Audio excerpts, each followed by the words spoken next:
Le titre de ce livre, c'est Les mensonges sur la dîme. Il est écrit par le bien-aimé frère Roach Richer.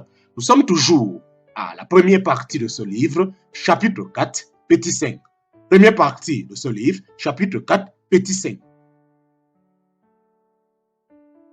Le commentateur biblique David Kimhi, en parenthèse, 1160-1235, a aussi déclaré que les sacrifices étaient volontaires. C'est ce qu'il vérifie à partir des paroles de Jérémie. Car je n'ai point parlé avec vos pères, et je ne leur ai point donné de commandement touchant les holocaustes et les sacrifices. Au jour que je les fis sortir du pays d'Égypte, Mais voici ce que je leur ai commandé, disant, écoutez ma voix, et je serai votre Dieu, et vous serez mon peuple. Et marchez dans toutes les voies que je vous ai ordonnées, afin que vous soyez heureux. En parenthèse, Jérémie chapitre 7, versets 22 à 23. David Kimhi remarque que nulle part dans les 10 commandements est-il question de sacrifice, et même lorsque les sacrifices sont mentionnés pour la première fois, en parenthèse, Lévitique chapitre 1, verset 2, on emploie comme expression quand quelqu'un d'entre vous offrira à l'Éternel une offrande. Le premier mot hébreu, rikhi, littéralement si, impliquant ainsi qu'il s'agissait d'un acte volontaire. En parenthèse, question fréquemment demandée au sujet des sacrifices d'animaux et de la période messianique par Richard Schwartz. Les Écritures nous montrent où Dieu a déclaré ce concept. Et Jésus, Dieu manifesté dans la chair, nous réitère l'enseignement. Car je prends plaisir à la miséricorde et non point au sacrifice et à la connaissance de Dieu plus qu'aux holocaustes. En parenthèse, Osée chapitre 6, verset 6. Mais si vous saviez ce que signifient ces paroles, je veux miséricorde et non pas sacrifice, vous n'auriez pas condamné ceux qui ne sont point coupables. En parenthèse, Matthieu chapitre 12, verset 7. Vois aussi Michée chapitre 6, verset 6 à 8. Ésaïe chapitre 1, verset 11 à 16. Amos chapitre 5, verset 21 à 24. Proverbe chapitre 21, verset 23. 1 Samuel chapitre 15, verset 22. Somme chapitre 50, verset 8 à 9. Ecclésiaste chapitre 5, verset 1. Jérémie chapitre 22, verset 16. Jean chapitre 17, verset 3. Mais allez et apprenez ce que veulent dire ces paroles. Je veux miséricorde et non pas sacrifice, car je ne suis pas venu pour appeler à la repentance les justes, mais les pécheurs. En parenthèse, Matthieu chapitre 9, verset 13.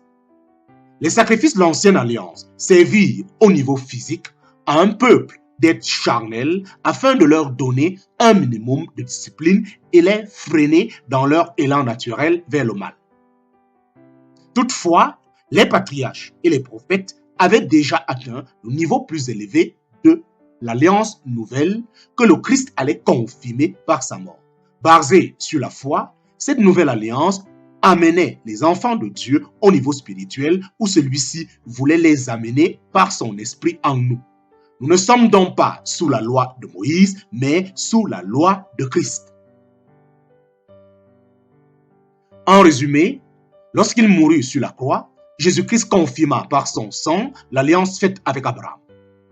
Elle devint une nouvelle alliance faite avec un nouveau peuple élu composé non seulement de juifs, mais également de gentils peuples qui n'étaient pas son peuple, mais qui l'est devenu en entrant dans l'Église, l'assemblée spirituelle.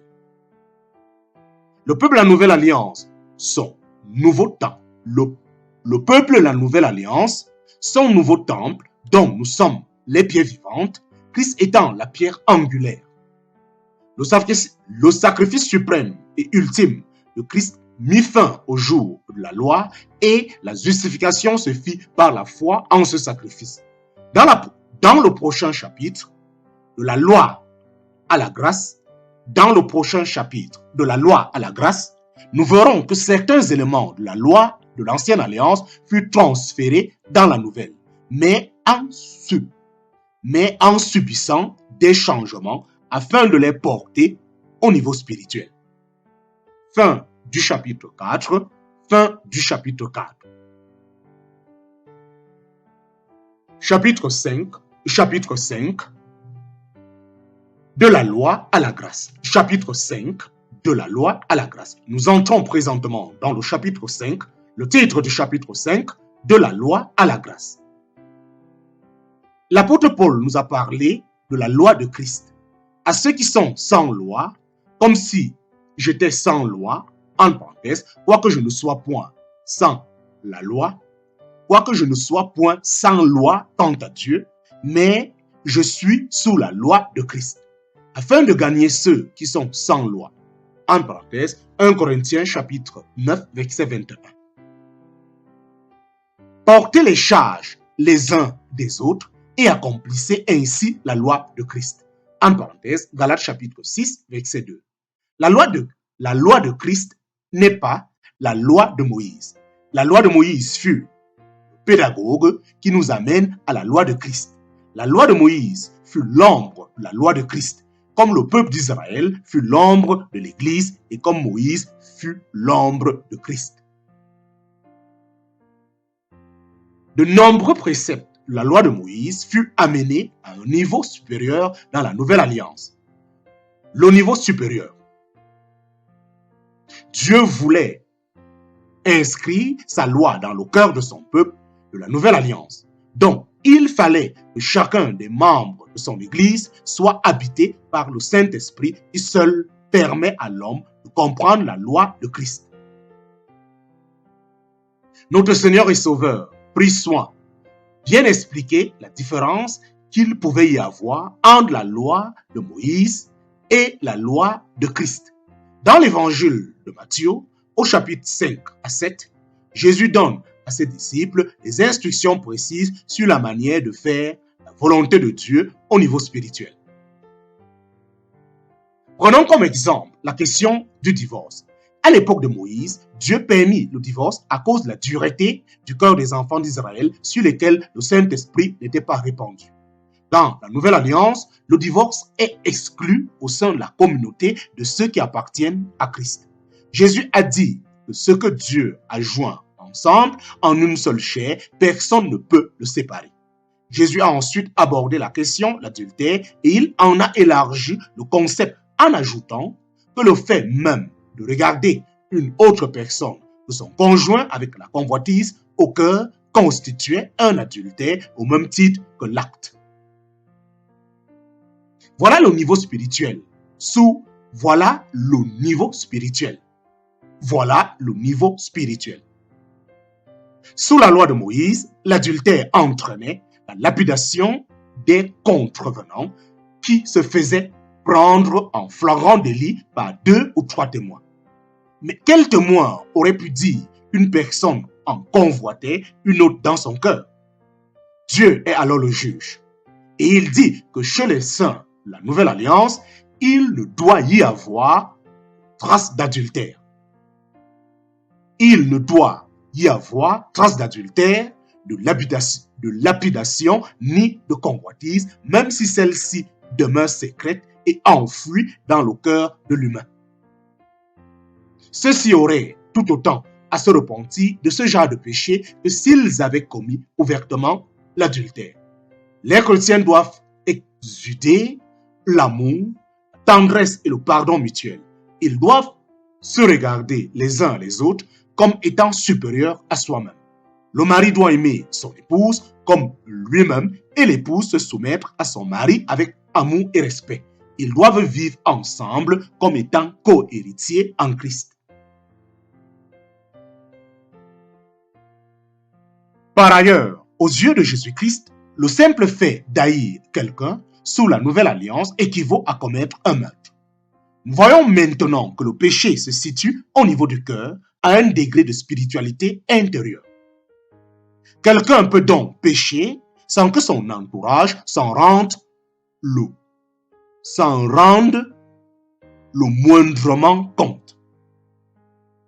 Mais Dieu est spirituel et voit tout ce qui jaillit du cœur de ses enfants.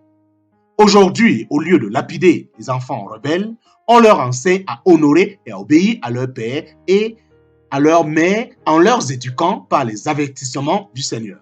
Il faut accorder aux rebelles l'opportunité du repentir et du pardon, comme le démontre la parabole du fils prodigue. Les pères ne doivent provoquer l'irritation de leur enfant ni par une démonstration intempestive d'autorité, ni par un comportement dissolu. Ils doivent plutôt s'attacher à faire connaître Christ et ses enseignements à leur enfant. N'oublions pas que c'est avec la foi d'un enfant que nous devons venir à Christ et nous devons considérer nos enfants comme des frères et sœurs potentiels dans le Seigneur. Un autre exemple de loi reportée dans la Nouvelle Alliance avec des changements concerne la circoncision. Et au 8e jour, on circoncira la chair du prépuce de l'enfant, en parenthèse, Lévitique chapitre 12, verset 3. Précisons tout d'abord que le mot prépuce qu'emploiera Paul dans les passages suivants est la partie de chair qui était enlevée du sexe masculin lors de la circoncision. Paul s'en est servi au sens littéral et au sens figuré. En substance, il dit que les croyants n'ont pas besoin de se faire circoncire physiquement pour être acceptables aux yeux de Dieu, mais que les Juifs le devaient selon la coutume. Quelqu'un est-il appelé étant circoncis qu'il ne ramène point le prépuce? Quelqu'un est-il appelé étant dans le prépuce qu'il ne se fasse point circoncire? La circoncision n'est rien, et le prépuce aussi n'est rien, mais l'observation des commandements de Dieu. Que chacun demeure dans la condition où il était quand il a été appelé. En parenthèse, 1 Corinthiens chapitre 7, versets 18 à 20. Tenez-vous donc ferme dans la liberté à l'égard de laquelle Christ nous a affranchis et ne vous soumettez plus au joug de la servitude. Voici, je vous dis moi, Paul, que si vous êtes circoncis, Christ ne vous profitera de rien. Et de plus, je proteste à tout homme qui se circoncit qu'il est obligé d'accomplir toute la loi. Christ devient inutile à l'égard de vous tous qui voulez être justifiés par la loi et vous êtes déchus de la grâce. En parenthèse, Galates chapitre 5, versets 1 à 4.